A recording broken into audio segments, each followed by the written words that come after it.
Hello everyone, स्वागत है आपका एजुकेशनल मॉन्क यूट्यूब चैनल में। इस वीडियो लेक्चर में हम देखने वाले हैं यूसीसी के बारे में। यूसीसी यानी कि समान नागरिक संहिता, जो आपके आगामी एग्जाम के लिए मोस्ट इंपॉर्टेंट टॉपिक है। तो सबसे पहले यूसीसी होता क्या है, यानी समान नागरिक संहिता क्या होती है। समान नागरिक संहिता यानी कि सभी के लिए समान कानून, यानी कि देश में अगर आप किसी भी धर्म, जाति, लिंग या समुदाय से बिलोंग करते हैं तो आपके लिए क्या होगा, एक ही तरीके का कानून होगा, चाहे हिंदू हो चाहे मुस्लिम। जैसे हिंदू में क्या होता है, हिंदू पर्सनल लॉ चलता है, मुस्लिम में मुस्लिम शरीयत कानून चलता है, ऐसे क्रिश्चियन का अलग, इस अलग अलग जो भी चलते हैं सबके लिए क्या होना चाहिए, एक तरीके का कानून होना चाहिए, चाहे आप हिंदू हो चाहे मुस्लिम हो चाहे किसी भी अन्य धर्म से आप बिलोंग करते हो। तो इसमें कौन कौन से इंपॉर्टेंट चीजें हैं उनको हम डिस्कस करते हैं। समान नागरिक संहिता, इसके बारे में संविधान के कौन से भाग में और कौन से अनुच्छेद में। समान नागरिक संहिता के बारे में भाग 4 के अनुच्छेद 44 में लिखा गया है। इसी को आप इंग्लिश में भी देख सकते हैं, article 44 of the part 4 of the constitution. ठीक है, पार्ट 4 के अंदर ही क्या है, हमारी डीपीएसपी है, यानी कि नीति निर्देशक तत्व हैं, उसी के अंदर समान नागरिक संहिता को रखा गया है। अनुच्छेद 44 क्या कहता है, राज्य यानी कि भारत के पूरे क्षेत्र में नागरिकों के लिए एक समान नागरिक संहिता होगी और उसको सुनिश्चित करने का प्रयास करेगा राज्य। ठीक है, इसका उद्देश्य क्या है, व्यक्तिगत मामलों जैसे विवाह, तलाक, उत्तराधिकार आदि के लिए सभी नागरिकों के लिए समान नियम व अधिकार सुनिश्चित करना इसका उद्देश्य है। समान नागरिक संहिता को लागू करने वाला पहला राज्य कौन सा था, गोवा था। जब भारत में क्या था, औपनिवेशिक शासन था, तो भारत के अधिकांश हिस्सों में ब्रिटिशर्स का था, लेकिन गोवा में किसका शासन था, पुर्तगालियों का शासन था। पुर्तगाली सबसे पहले इंडिया में आने वाले थे और सबसे लास्ट में जाने वाले भी थे।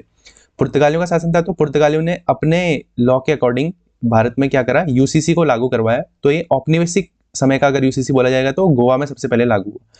लेकिन स्वतंत्र भारत का यानी कि इंडिया में एक्चुअल में अगर पहली बार जो लागू किया है, स्वतंत्रता के बाद यूसीसी लागू करने वाला पहला राज्य कौन सा बना है, उत्तराखंड। इसके लिए एक 5 सदस्यीय कमेटी बनाई गई थी। यूसीसी के लिए जो 5 सदस्यीय कमेटी बनाई गई थी, जिसने यूसीसी का ड्राफ्ट तैयार किया था। इस कमेटी की अध्यक्ष कौन थी, न्यायाधीश रंजना प्रकाश देसाई जी इसकी अध्यक्ष थी। यानी कि 5 सदस्यीय जो यूसीसी कमेटी थी उसकी अध्यक्ष थी न्यायाधीश रंजना प्रकाश देसाई। उत्तराखंड में यूसीसी कमेटी का गठन कब किया गया था, उत्तराखंड में यूसीसी कमेटी का गठन किया गया था 27 मई 2022 को। ये डेट भी काफी इंपॉर्टेंट है, इनको भी आप याद रखना है।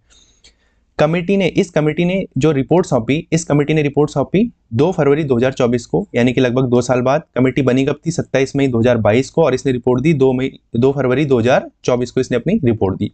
जब इसने रिपोर्ट दी तो उसके बाद इसे उत्तराखंड की विधानसभा में लाया गया। उत्तराखंड विधानसभा में जो यूसीसी विधेयक को बिल बनाकर पेश किया गया, ये कब पेश किया गया, 6 फरवरी 2024 को। पहले बिल बनाकर पेश किया जाता है, फिर वो विधेयक बनता है। तो विधानसभा में विधेयक पेश हुआ 6 फरवरी 2024 को और विधानसभा से पारित हो गया। यानी यूसीसी विधेयक जो था, यूसीसी जो बिल था वो पारित कब हुआ, अगले दिन 7 फरवरी 2024 को ये पारित हो गया।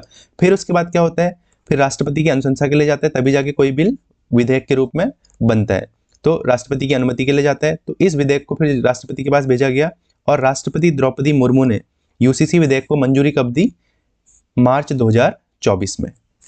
अगला पॉइंट देखते हैं, यूसीसी विधेयक के दायरे से किसको बाहर रखा गया। इससे कुछ जनजाति और समुदायों को बाहर रखा गया। किसको बाहर रखा गया, अनुसूचित जनजाति को। अनुसूचित जनजाति और आदिवासी समुदाय के जो लोग हैं उनको क्या है, यूसीसी के दायरे से बाहर रखा गया है।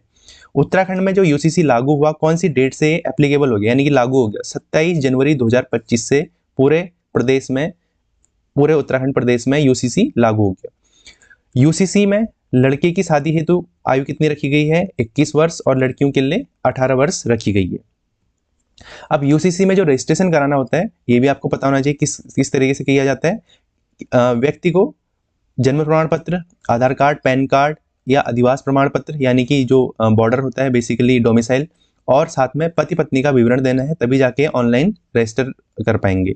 इसके साथ में इसके अतिरिक्त 2 गवाह, या तो माता पिता या स्थानीय अभिभावकों को लाइव वीडियो के माध्यम से गवाही देनी होगी, यानी कि इसमें गवाह भी लगेंगे। और इसके लिए एक पोर्टल बनाया गया है जो एआई इनेबल्ड है। एआई इनेबल्ड पोर्टल बनाया गया है, जिसमें एआई इनेबल्ड पोर्टल में अंग्रेजी के साथ साथ 22 भाषाओं में ट्रांसलेशन करके आप इसमें रजिस्टर करा सकते हैं इस पोर्टल में। अगला पॉइंट देखते हैं, यूसीसी विधेयक ये क्या करता है, ये प्रतिबंध लगाता है किस पे, हलाला, इद्दत, तलाक, जो मुस्लिम पर्सनल लॉ में विवाह और तलाक से संबंधित रीति रिवाज है, इन पे ये प्रतिबंध लगाता है। तभी तो एक समान नागरिक संहिता लागू होगी। और यूसीसी में विवाह, तलाक और लिव इन के रिश्तों का ऑनलाइन पंजीकरण करना भी अनिवार्य किया गया है। अगर कोई लिव इन में रहता है तो उसे भी ऑनलाइन पंजीकरण करना जरूरी है। इस तरीके से हमने यूसीसी के बारे में जितने भी इंपॉर्टेंट प्रोबेबल फैक्ट थे वो सर हमने डिस्कस कर लिए। ऐसे ही और भी लेक्चर देखेंगे इंपॉर्टेंट टॉपिक्स के, बाकी देखेंगे नेक्स्ट लेक्चर में। तब तक के लिए थैंक यू।